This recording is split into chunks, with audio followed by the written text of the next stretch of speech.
अस्सलाम वालेकुम दोस्तों, क्या हाल है। उम्मीद करता हूं कि सब दोस्त खैरियत से होंगे। नदीम वाइस चैनल में खुश आमदीद। मुंबई में दो दोस्तों ने अंडरवर्ल्ड में कदम रखा और देखते ही देखते ऐसा अपने नाम का खौफ पैदा किया कि बड़े बड़े गैंगस्टर इनकी शोहरत से जलने लगे।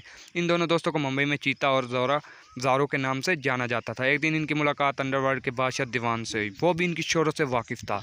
इसने इनको कहा कि तुम लोगों का कुछ करना पड़ेगा। इनमें ज़ारू थोड़ा गुस्से में ज़्यादा था, यानी उसे गुस्सा जल्दी आ जाता था, लेकिन चीता दिमाग से काम लेता था। वहाँ ज़ारो ने दीवान का गिरबान पकड़ लिया और मामला बिगड़ गया। ज़ारो बोला, चल कर क्या कर लेगा। दीवान को काफ़ी गुस्सा आया और वो ज़ारो से बोला कि तैयार हो जाओ, तुम्हारा वक्त पूरा हो गया। वहाँ पर लड़ाई पर कंट्रोल हो जाता है, लेकिन दीवान अपनी बेइज्जती भूलता नहीं है और ज़ारो और चीते के साथ सारा ख़ास आदमी खरीद लेता है और ये भी कह देता है कि इन दोनों के मरने के बाद इनका सारा धंधा तुम लोग संभाल लेना, लेकिन इन दोनों को मारने में मुझे तुम्हारी ज़रूरत है। अब ज़ारो और चीता इसके कई इलाकों पर जाकर वहाँ भी अपना खौफ बनाने लगते हैं। इसके कई आदमियों को भी मार देते हैं। एक दिन चीता ज़ारो की किसी स्मगलर के साथ मीटिंग होती है। फिर एक तरफ चीता चला जाता है और दूसरी तरफ ज़ारो। अब जो लोग ज़ारू के साथ हो जाते हैं, वहाँ की खबर दीवान को देते हैं और जब ज़ारू मीटिंग वाली जगह पहुँचता है तो वहाँ पहले से दीवान इन स्मगलर को मार कर बैठा होता है जिनके साथ ज़ारू मीटिंग करने आया था। और फिर ज़ारू ये सब देखकर दीवान पर और इसके साथियों पर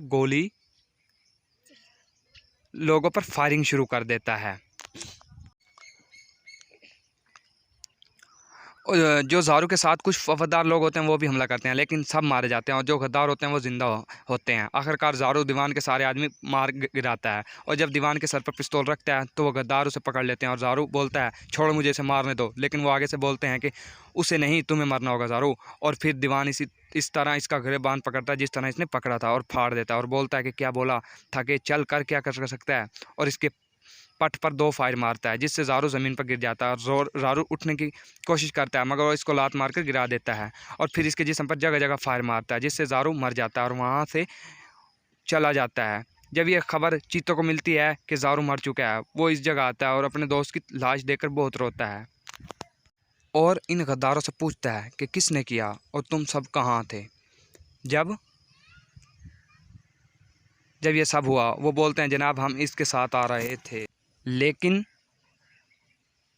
ज़ारू भाई ने हमें रास्ते में उतार दिया था और सिर्फ ये ही लोग साथ आए थे जो मर चुके हैं।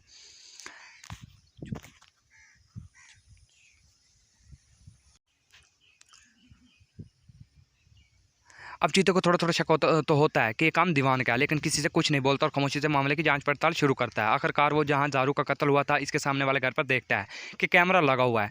बस फिर वो अपने खास आदमी जो इससे वफादार होते हैं लेकर इस घर में दाखिल हो जाता है और इस दिन की वीडियो देखता है जिसमें वो देखता है कि पहले स्मगलर आए और फिर दीवान, और कुछ देर बाद ज़ारू की गाड़ी आई जिसमें वो सब लोग भी थे जो ये कह रहे थे कि हमें ज़ारू ने रास्ते में उतार दिया था। इसने फिर एक मीटिंग रखी जिसमें जाने से पहले इसने अपने खास आदमियों से कहा कि तुम लोग आज रात ही इस जगह जाकर छुप जाना। इन्होंने ऐसा ही किया। जब सुबह हुई तो चीते ने इन गद्दारों को कहा कि आज मीटिंग में तुम लोगों ने मेरे साथ जाना है। जाने से पहले इन्होंने फिर दीवान को इतला दे दी। दीवान वहां आकर बैठ गया और जब चीता आया तो इसने कोई गोली वगैरह नहीं चलाई, बल्कि दीवान के सामने आकर बैठ गया और सिगरेट पीने लगा और दीवान से कहा कि आज मैं नहीं, तुम फंस गए हो दीवान, और ताड़ी मारता है और ना के आदमी इसके छुपे हुए आदमी इनके सर पर गन रख लेते हैं और बाकी सबको मार देते हैं सिवाय दीवान के। इसको चीता गाड़ी में डालकर अपने अड्डे पर ले जाता है और वहाँ इसको 1 हफ्ते तक करंट और चाकू से जगह जगह जख्म देता है और इस तरह तड़पा तड़पा के इसको मौत के हवाले कर देता है।